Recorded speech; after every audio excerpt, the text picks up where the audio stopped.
Katika uwanja wa ndege wa kimataifa wa Zanzibar, ITV ilishuhudia baadhi ya ndugu na jamaa wakiwa katika hali iliyogubikwa na dua, nyuso na nyoyo zilizoshiba furaha, zilizoonyesha tabasamu ya kuombea ndugu zao hao safari ya salama na yenye mafanikio.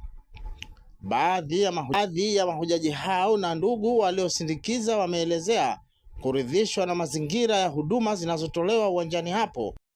Kwamba imebadilika kutokana na zamani. Zamani ilikuwa tofauti na hivi sasa.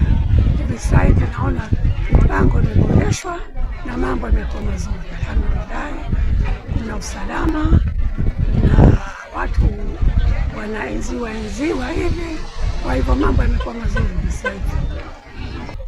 Kufika katika tukio kama hili la kusafirisha mahujaji wanaenda kufanya ibada hija, ila kwa mtazamo na kwa muonekano inaonyesha ni wazi kwamba ni raha iliyoje na hakuna usumbufu wa aina yoyote ambao unatokea katika uwanja huu wa ndege wa Zanzibar. Hivyo tunawashahidisha Waislamu kujitokeze kwa wingi mara nyingine zaidi, ili tuweze kuwa ni miongoni mwa watakaopata fadhila kwa ajili ya kuwasindikiza mahujaji wetu.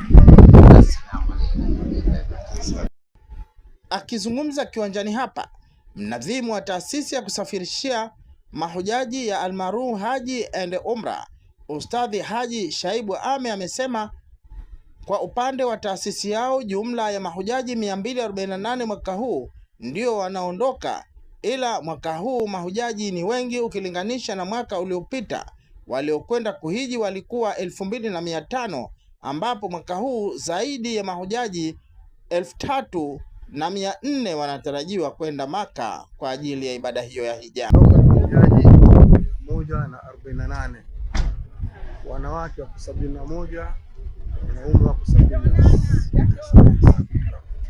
Mara hii hali nzuri sana.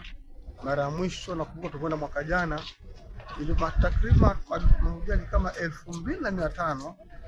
Alhamdulillah, nadhani serikali inafahamu inshallah, lakini mara hii tumefika 3400 na wewe una maana mara hii umesajika sana.